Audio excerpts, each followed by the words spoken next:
Ya, tapi lebih kompak sih kalau dua-duanya menjawab, Pak. Ya, baik. Selanjutnya saya minta kepada Bapak Adi Sugadi, SSIT MSI, beliau dalam hal ini mewakili kantor Badan Pertanahan Nasional wilayah Jawa Barat, kemudian juga mewakili kantor pertanahan Kabupaten Bogor. Nah, beliau ini sebetulnya kepala perwakilan kantor pertanahan Bogor Timur. Nah, jabatannya tidak. Baik, silakan Pak Adi. Pak Adi akan menjelaskan bagaimana modus operasi yang biasa digunakan oleh mafia tanah, kemudian bagaimana kiat-kiat untuk notaris dan PPAP supaya terhindar dari mafia tanah dan standar jabatan mafia tanah, dan bagaimana kesiapan tadi kantor pertanahan Kabupaten Bogor terkait dengan yang sudah dipaparkan oleh Pak Surapri tadi terkait pendaftaran PJB, pendaftaran penjualan sewa, dan silakan Pak Adi. Waktu dan tempat sudah selesai. Bismillahirrahmanirrahim. Assalamualaikum warahmatullahi wabarakatuh. Yang saya hormati Bu Direktur Pak dan Pak Surapri dari Kementerian, Ketua IPAS Pemda Bogor dan teman-teman IPAS atau ini yang hadir di ruangan ini maupun yang melalui. Suara kurang jelas, Pak. Sudah jelas? Ya. Gimana, Pak? Jelas, Pak?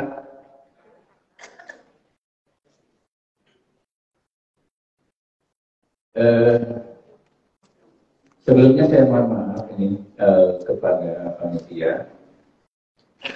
Ini mungkin ada undangan yang ke Kanwil yang kebetulan hari ini itu acara di pusat MPP pusat dan MPPD termasuk juga Kabupaten Bogor.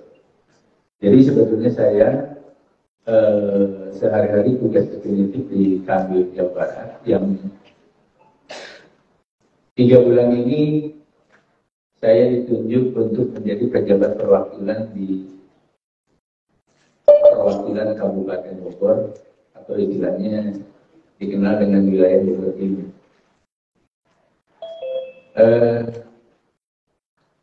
Kalau lihat implementasi 16/2001 ya, karena 16/2001, mungkin tadi Ibu Direktur menjelaskan, Pak Surapri juga menjelaskan.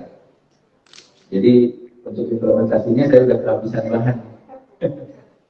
Jadi mungkin nanti saya mau cerita bagaimana selama 3 bulan di sini saya melihat di Bogor, gitu ya. Coba dilihat, ya. Bandai. Nanti akan saya kaitkan bagaimana kondisi-kondisi yang ada kemungkinan besar yang dimanfaatkan oleh mafia tanah. Yang diantaranya tadi sudah disampaikan oleh Pak Surapri mengenai alas bukti tanah milik adat yang oleh PP 18/2021 dalam waktu 5 tahun akan dinyatakan tidak berlaku. Lanjut. Terus ambil aja. Nah, ini halaman 3. Ini saya melihat supaya langsung saja kenyataan di lapangan seperti apa. Itu. Sehingga muncul di PP 18 kenapa nanti bukti tanah milik adat itu akan dinyatakan tidak berlaku. Bapak Ibu PPAP, mungkin Bapak Ibu juga pernah membuat akta yang alas haknya tanah milik adat. Ini yang ingin saya sampaikan. Kebetulan karena saya di Kanwil, saya pun berkeliling di Jawa Barat, sering saya bertanya kepada para kepala desa.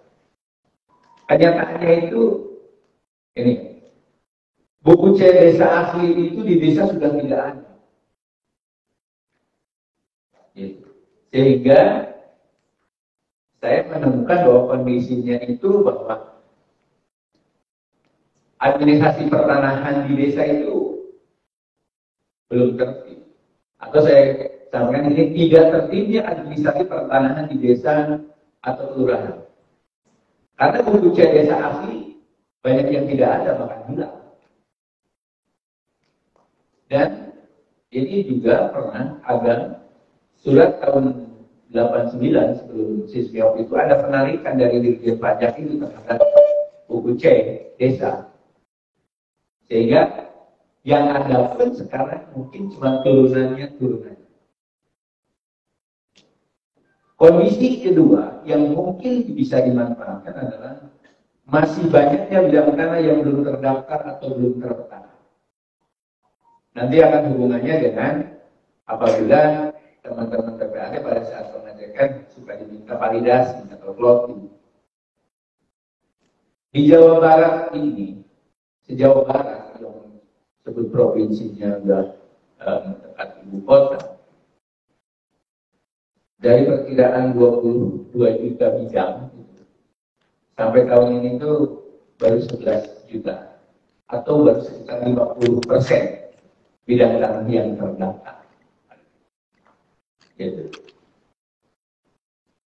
Kemudian kondisi berikutnya yang saya tangkap di sini, khususnya pada saat saya di Bogor Timur 3 bulan ini, penguasaan fisik tanah tidak langsung oleh pemiliknya. Jadi banyak tanah-tanah yang pemiliknya itu di luar kecamatan bahkan di luar kabupaten, yang fisiknya itu tidak dikuasai langsung. Lanjut. Nah ini kondisi-kondisi yang tadi saya coba saya ambil, ada 3 kondisi yang mungkin dimanfaatkan oleh masyarakat. Nah,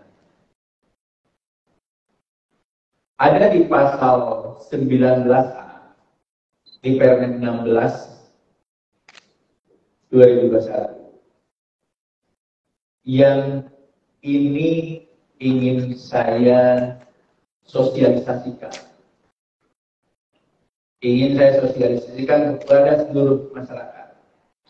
Dan ini udah coba saya sosialisasikan pada tanggal 13 Oktober 2021 dengan Ibu Bupati, dengan cara saya mengundang seluruh camat dan kepala desa di 7 kecamatan di wilayah Bogor Timur. Saya membuat gerakan pemasangan patok tanda batas. Silakan teman-teman lihat.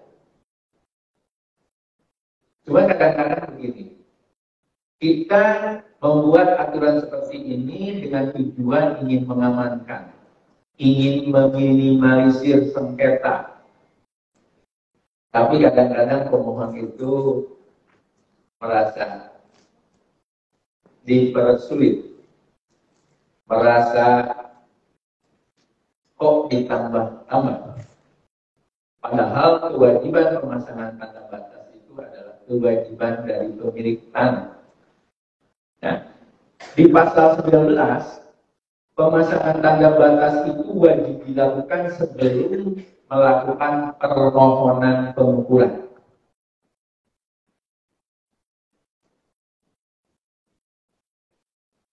Jadi, pemasangan tanda batas bidang tanah dilakukan oleh pemohon dengan persetujuan dari pemilik tanah yang berbatasan. Nah, silakan dibaca di pasal 19 itu. Setelah dipasang itu dilakukan pemotretan terhadap tanda batas yang terpasang dengan dilengkapi keterangan lokasi. Bahkan ada koordinatnya atau geotagging. Di ayat 3-nya, pemasangan tanda batas dan pemeliharaannya menjadi tanggung jawab pemohon. Pemasangan tanda batas dituangkan dalam surat pernyataan pemasangan tanda batas dan persetujuan pemilik yang berbatasan. Hasil pemotretan tanda batas dan surat pernyataan pemasangan tanda batas dan persetujuan pemilik yang berbatasan menjadi syarat kelengkapan berkas permohonan. Nah, ini pasti nanti ujung-ujungnya ini kenapa? Saya datang ke Bogor Timur, mungkin ada ribuan tunggakan yang belum selesai pekerjaan permohonan pengakuan hak. Gitu. Di antaranya gitu, yang pengukurannya pun belum bisa dilaksanakan atau gambarnya belum jadi. Karena apa? Pada saat pengukuran banyak yang belum dipasang tanda batasnya. Jadi di permohonan itu surat pemasangan tanda batas itu hanya tanda tangan saja, tetapi fisiknya itu tidak dilakukan pemasangan tanda batas. Nah.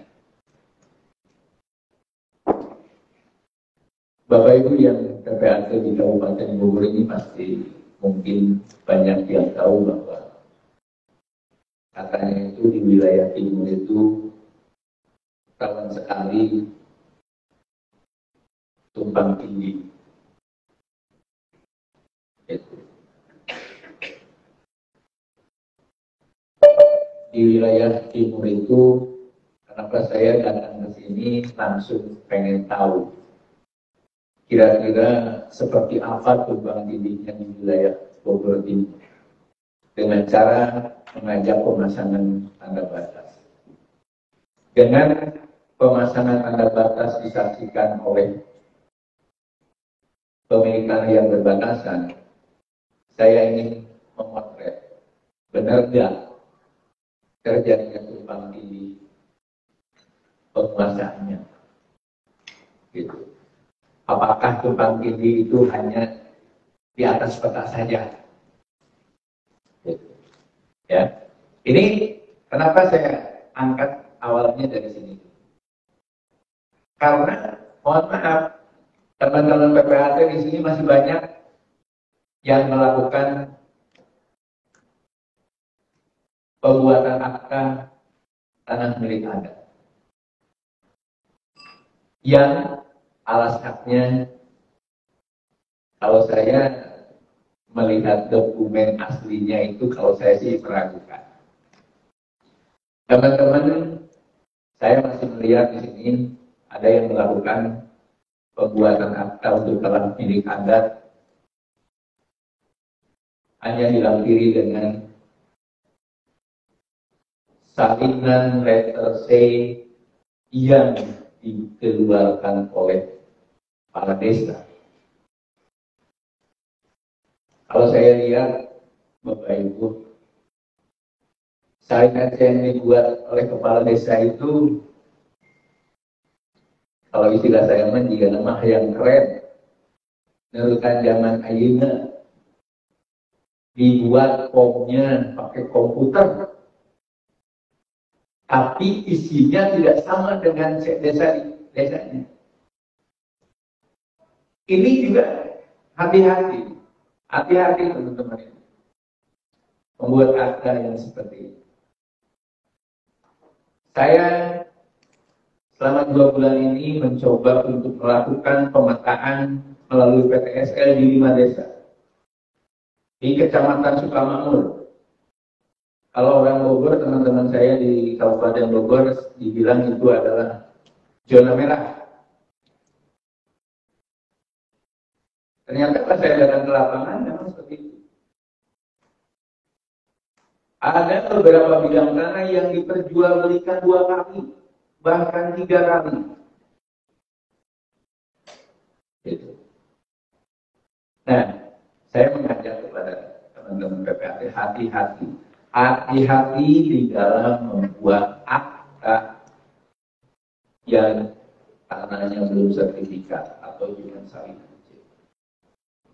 Kemarin saya di desa Warga Jaya, Kecamatan Sukamakmur, yang saya buat pilot project dan satu desa itu hampir 5.000 bidang, terukur 5.400. Saya menemukan ada akta dalam satu bidang tanah, ada 2 akta dalam satu bidang tanah.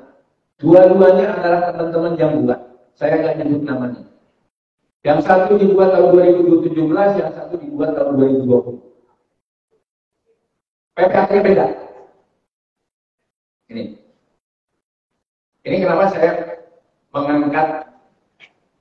mengangkat ini gitu kan. Mengangkat tadi patokan batas referensi. Karena saya menemukan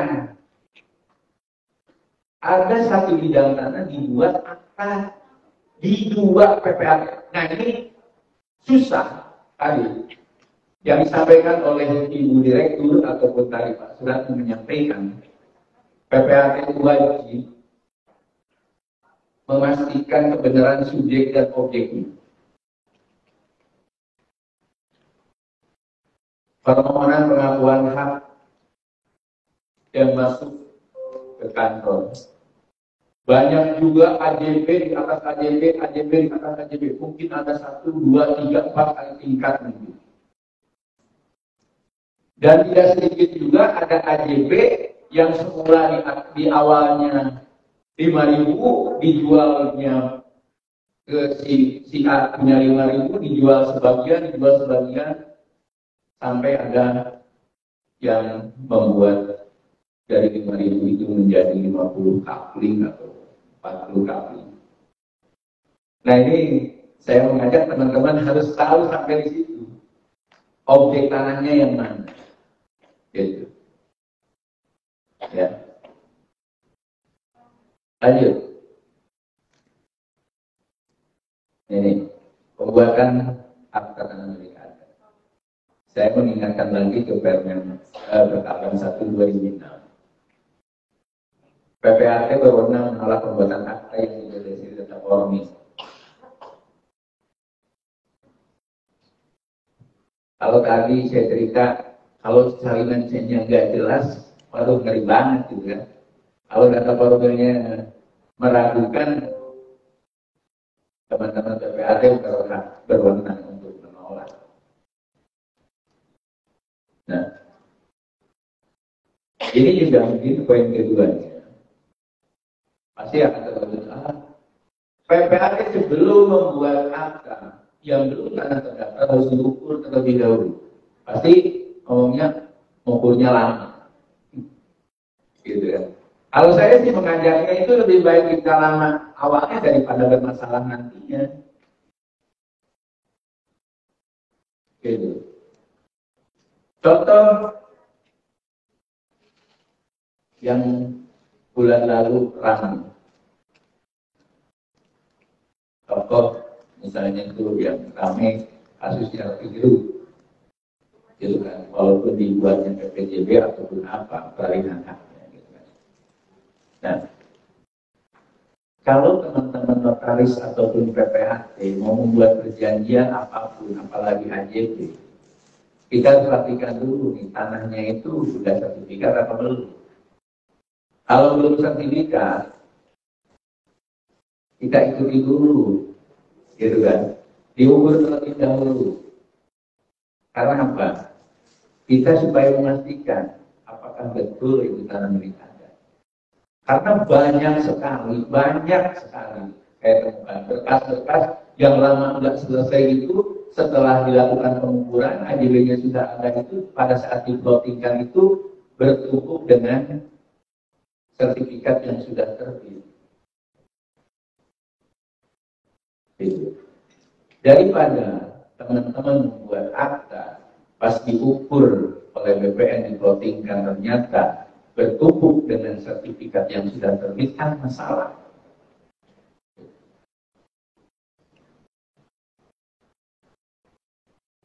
Dalam pembuatan akta itu kan sekarang kita, kalau yang tanah milik adat, apalagi nanti 5 tahun yang akan datang, C itu sudah dinyatakan tidak berlaku, hanya sebagai petunjuk bahwa itu tanah milik adat.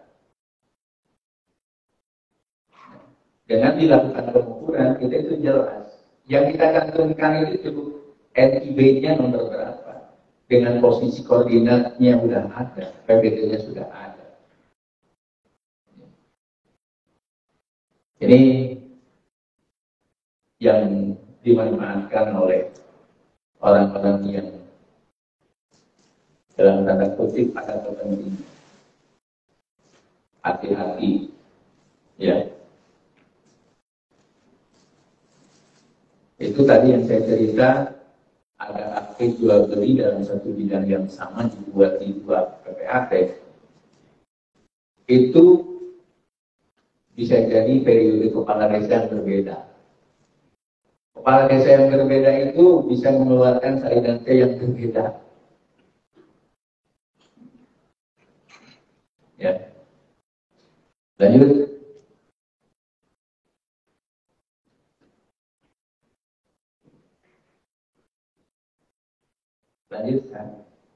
Nah, ini tadi untuk tanah milik adat. Sekarang pengecekan sertifikat, ya. Pengecekan sertifikat sebelum melaksanakan pembuatan akta, PPAT wajib memastikan kesesuaian data fisik dan data yuridis pada sertifikat dengan data elektronik. Memastikan dan yakin objek fisik di dalam tanah yang akan dialihkan dan atau digunakan tidak dalam sengketa. Ini saya mau mengajak kepada teman-teman PPAT, pengecekan sertifikat sekarang dilakukan secara elektronik. Teman-teman sendiri yang melakukan kesesuaian terhadap data elektronik yang ada di basis data kita. Bapak Ibu, teman-teman PPAT yang pegang fisiknya. Gitu kan? Coba, kita nggak usah tergesa-gesa, teliti dengan benar. Saya pada saat melakukan pengecekan waktu manual, kalau dihitung-hitung itu kurang lebih ada 17 item yang harus kita cek. Dari nomor seri blanko, nomor haknya, jenis hak, tanggal berakhirnya, nama pemilik, tanggal lahir, tanggal SU, nomor SU, luasnya, cek semua. Gitu. Walaupun secara database sudah dinyatakan valid, tolong dicek. Karena kemarin ada yang lolos di Kabupaten Bogor. Hebatnya itu apa? Pakai belangko yang aspal. Itu. Oke, ini kita cek. Nah, dalam kesempatan ini saya mengingatkan kepada teman-teman PPAT. Ini barangkali dilupakan pada saat pengecekan. Syarat-syaratnya itu identitas pemegang hak dan surat kuasa apabila dikuasakan, sertifikat asli, ya, yang poin C ini, surat pernyataan dari pemegang hak atas tanah mengenai keaslian sertifikat, merupakan pemegang hak yang sebenar-benarnya.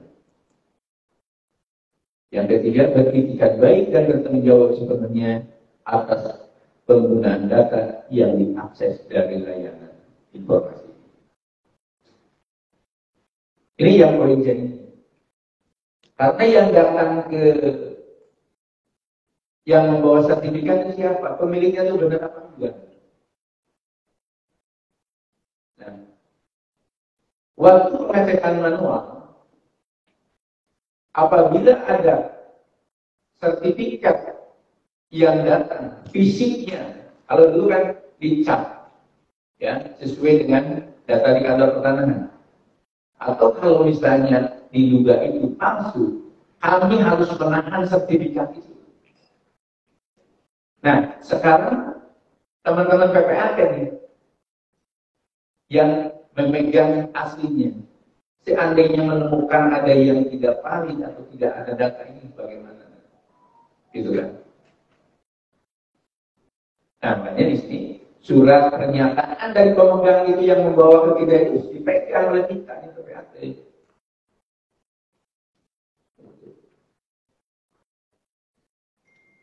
Karena Seandainya terjadi pengecekan lolos secara elektronik, kemudian di kemudian hari, bisa saja diketahui bahwa belangkonya itu aspal. Nanti kan semua terbawa.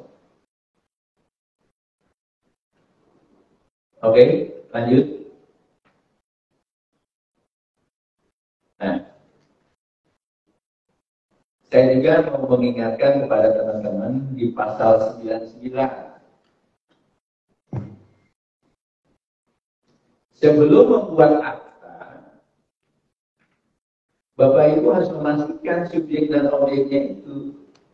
Subjeknya tadi penjual yang harus dipastikan supaya jangan sampai ada orang tidak menjual kok terjadi transaksi. Nah, sekarang juga kita harus memperhatikan siapa pembelinya itu. Di pasal 99 itu sudah bunyi sebetulnya. Pembeli ya, bahwa yang bersangkutan tidak menjadi pemegang hak atas tanah yang melebihi batas maksimum. Jadi aturan untuk khususnya tanah pertanian ini, untuk tanah pertanian itu ada batas maksimal kepemilikan. Batas maksimal kepemilikan itu ada PP 24 tahun 61 sampai sekarang belum dirubah. Batas kepemilikannya itu bersifatnya satu kepala keluarga. Nah ini banyak teman-teman yang membuat akad, sudahlah dibuat anaknya, dibuat istrinya seolah-olah 4 orang gitu kan. Nah, Bapak Ibu selaku PPAT harus juga di sini mensortir. Saya sekarang di pengukuran, sekarang coba di beberapa desa di Sukamakmur. Ada satu orang yang memiliki 20 hektar, 30 hektar tanah. Gitu. Kalau sekarang saya data aja, karena nanti ada kebijakan dari pemerintah. Bagaimana mengidentifikasi kepemilikan tanah yang lebih batas maksimum. Kemudian, berikut itu ada juga bahwa yang bersangkutan dengan pemilikan hak itu tidak menjadi pemegang hak tanah absensi di luar kecamatan, bahkan di luar kabupaten. Banyak tanah-tanah pertanian di Kabupaten Bogor itu yang memiliki orang-orang Jakarta, orang Bekasi, orang mana yang di luar kabupaten. Nah, poin ini bahwa yang bersangkutan menyadari bahwa apabila pernyataan poin AB itu tersebut tidak benar, maka tanah kelebihan atau tanah absensi menjadi objek land reform akan diambil oleh negara nanti bisa dijadikan sebagai objek GTRA, nantinya bisa direnis dibagikan. Nah, ini kenapa saya ingatkan ke sini? Jadi di antaranya mafia-mafia yang ada di luar itu memanfaatkan tanah-tanah yang tidak ada pemiliknya di lokasi.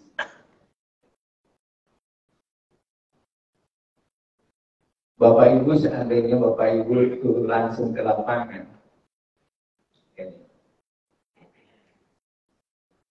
orang itu mau jual tanah, Pak saya jual tanah.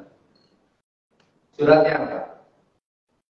Apalagi tadi suratnya letter nanti dibuat kepala desa. Ini penjual. Kepala desanya di bawah. Ini Pak kepala desanya. Bapak Ibu aja gak bakal kenal kepala desanya itu benar atau enggak. Kalau tanah pertanian yang berupa kebun berupa apa yang belum ada patoknya, belum ada pagarnya itu Pak tanahnya. Tanahnya itu hanya digini karena tadi dengan pemilik tanah tidak di tempat, kita ke lapangan juga hati-hati. Nah, kami di BPN sejak tahun 2017 dengan melaksanakan PTSN itu mencoba untuk melakukan pemetaan yang lengkap. Jadi nanti teman-teman PPAT boleh ngecek nih. Kalau udah dipetakan secara lengkap di desa itu, cek itu nggak ada di cek itu lokasinya di mana. Tapi kalau ada petanya lengkap, Bapak Ibu bisa ngecek. Oh, bidangnya itu di situ. Termasuk untuk memastikan objek yang tadi hak milik nomor berapa atas nama siapa. Gitu. Oke, lanjut.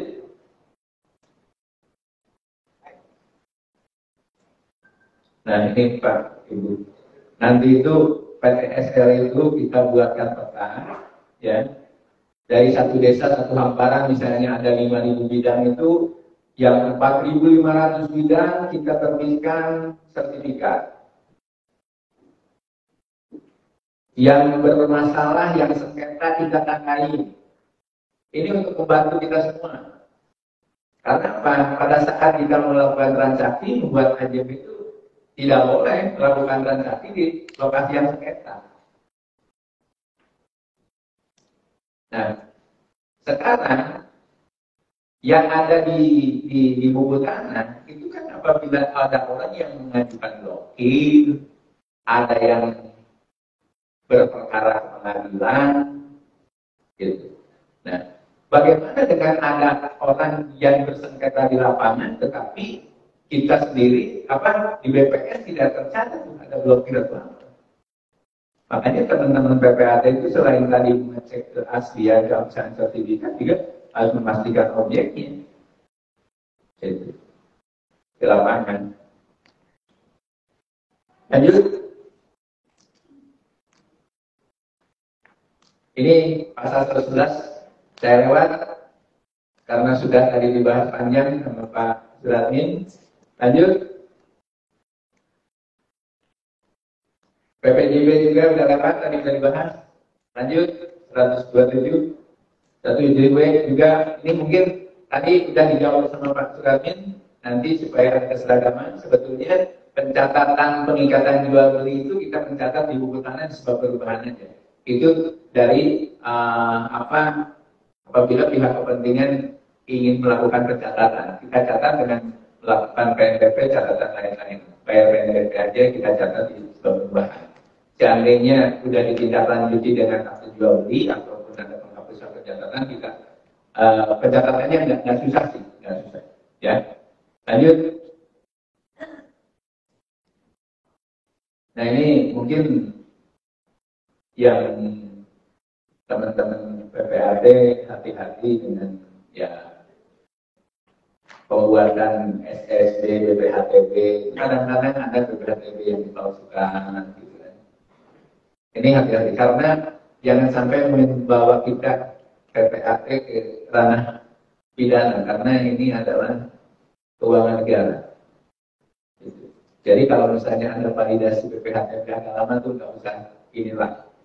Tinggal koordinasi aja daripada nanti validasinya cepat tapi validasinya bohong.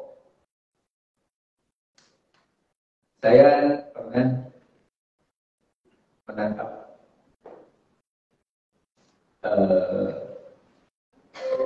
pelaku validasi BPHTB.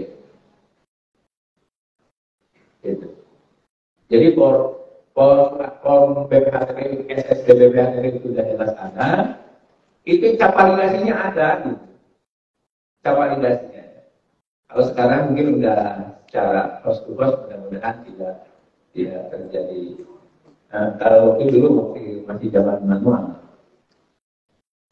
Nah ini yang kedua memperjanjikan tanah dalam keadaan sengketa, gitu kan. Makanya kita jalinlah hubungan koordinasi dengan kami. Saya seminggu saya ke sini saya langsung kontak Bu Sintia. Bu Sintia, kalau ada apa-apa, hubungi saya. Saya koordinasi saya terbuka. Ya, kalau ada apa-apa, silakan teman-teman PPAT di sini. Misalnya ada hal-hal yang perlu disampaikan, kalau ada yang meragukan terkait dengan sertifikat, kenapa enggak? Lewat Bu Sintia enggak, gitu kan? Karena saya juga agak ini juga ya. Teman-teman di sini lumayan, 500 lebih, ya. 500 lebih PPAT ini. Jadi kalau misalnya saya nge-save semua juga nggak mungkin. Tapi saya terbuka, maka lewat Bu Sintia silakan. Nggak apa-apa. Ya. Lanjut, ini bisa dibaca aja itu, ya. Yang tadi masih BPHTB. Nah, ini yang hati-hati itu penandatanganan yang tidak dilakukan di hadapan PPAT. Salah satunya pernah, karena kebetulan saya juga sekretariat di MPPW. Dari Kabupaten Bogor pernah ada yang terjadi seperti ini. Yang diadukan karena penandatanganan tidak di hadapan PPAT. Ya sebetulnya ini nggak boleh terjadi dan apa ya? Suatu hal yang prinsip mungkin. Tapi saya wajib mengingatkan. Karena ada yang seperti ini. Terutama saya kembali lagi tadi kepada transaksi tanah yang belum sertifikat. Ini biasanya itu transaksi yang dilakukan oleh misalnya saksinya apakah benar kepala desa atau enggak, itu ada yang enggak membawakan para pihaknya ke hadapan kita. Itu. Ya. Lanjut. Nah, ini saya mengajak upaya pencegahannya seperti apa, gitu kan? Sekarang jalankan tugas dan jabatan secara profesional aja. Ya, tadi dalam membuat akta itu wajib untuk memastikan subjek dan objeknya. Ya, kemudian yang kedua menegakkan kode etik. Ya. Nah, ini juga tidak menjalankan surat kuasa untuk mengurus, ya itu silakan lah. Cuman jangan sampai teman-teman itu dimanfaatkan lah. Gitu. Kewajiban membuat akta dimanfaatkan oleh orang-orang yang berkepentingan, disuruh mengurus apa segala macamnya. Jadi ya, kalau kita mengerjakan tugas sesuai dengan kewenangannya, mungkin seandainya ada pemeriksaan juga, oh sebatas kewenangan kita. Gitu kan.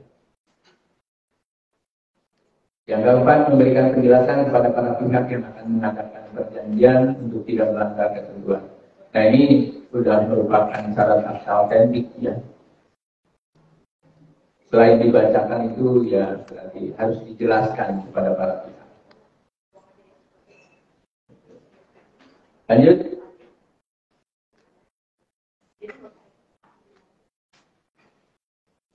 Habis ya. Oke.